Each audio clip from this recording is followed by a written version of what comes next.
a capoeira também teve esse processo de incidência de grupos, de formação de novos grupos. Esses mestres que hoje já são mestres e já estão com uma certa idade, eram garotos de 20 e poucos anos, cara. Então, assim, eles se tornaram mestres com 20 e poucos anos de idade, entendeu? E aí tinham uma responsabilidade de lidar com uma série de coisas que provavelmente eles não tinham maturidade para ter. Eu provavelmente também não teria, e as coisas se produziriam daquela maneira. Por isso que eu não questiono isso. O meu ponto que a gente estava falando é o seguinte: o Capoeira Brasil queria duas coisas de mim, que pelo menos que eu interpretei dessa forma nesses 30 anos.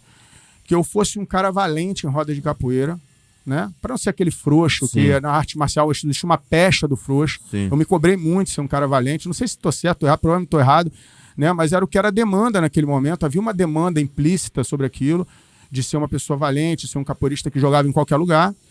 Eu fui atrás disso e conquistei isso. Eu não tenho nenhum problema de dizer eu conquistei isso. Joguei em todos os lugares que eu quis e sempre ou ganhando ou perdendo naquele momento, se fosse o caso, mas a minha questão não era essa. A minha questão era ter condições de jogar a capoeira naquela roda. Então era esse o ponto. E a outra coisa era ser um bom professor de capoeira, que nessa trajetória também se produzisse um bom professor de capoeira. Essa era a demanda que eu senti do Capoeira Brasil.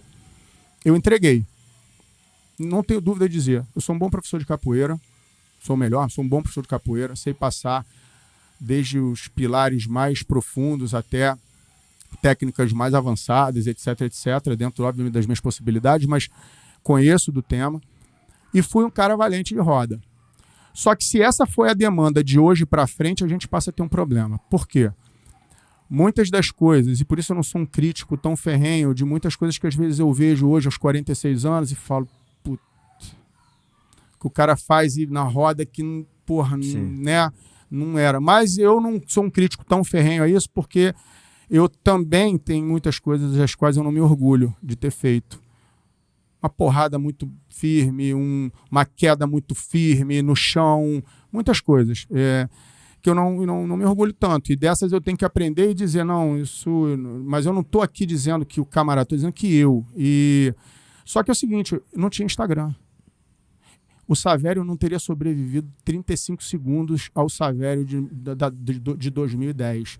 Entendeu? Então, isso muda algumas coisas. Porque não dá para querer um grupo ter projeto de fazer um valente. Eu conversei isso com o melhor coach do mundo hoje. Ele é o coach do campeão, que é o Eric Maia, que é de Brasília. Ele é o mestre Eberson, é pai do Eric. Eu comparo o Eric com a comparação, com todo respeito, mas no processo ao Royce, né? No que está acontecendo. E o Eberson é uma lenda viva em Brasília, um brigador de roda, brabíssimo, lutador e tal. Eu falei para ele outro dia, a gente estava em Brasília, eu falei, dá para existir um Eberson hoje? Não dá, né? Então não dá para a gente começar nem a fabricar o cara. Vai ficar 15 anos fabricando um cara que não pode existir? Não tem como. Então valentão, não dá. Vamos ver a outra alternativa, professor. Aí a gente tem que olhar isso do ponto de vista econômico. Tem um processo complexo que acontece.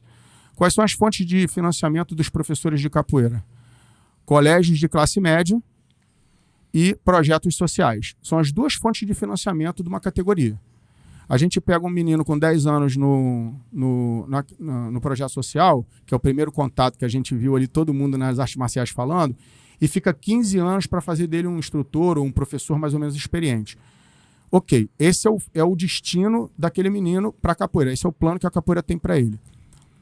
Aí eu sempre faço essa pergunta, quantos professores você acha que por ano entram no mercado de professores de capoeira e quantas escolas de classe média ou particulares abrem nesse mesmo ano? Você acha que é equilibrado isso? Não. Então, a hora-aula cai e vem caindo ao longo do tempo. E não há outra alternativa. Ou o camarada vai ser professor, ou ele é igual o Thiago Marreta, o Pedro Riso, ou tantos outros que saem da capoeira e vão por outra arte marcial tentar ganhar o atleta.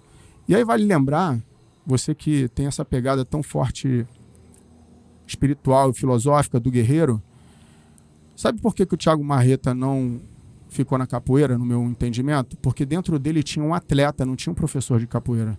E a capoeira tinha um plano para ele, que era ser professor de capoeira. Então o que tinha dentro dele falou mais alto, ele foi pro Muay Thai e foi seguir a vida. Fala galera, são mais de 30 anos de jiu-jitsu, 25 anos competindo em alto nível. Hoje trago para você, em português, pro Brasil, Aguarda diamante. Tá na hora de evoluir, resistir à pressão e se transformar na melhor versão de você mesmo.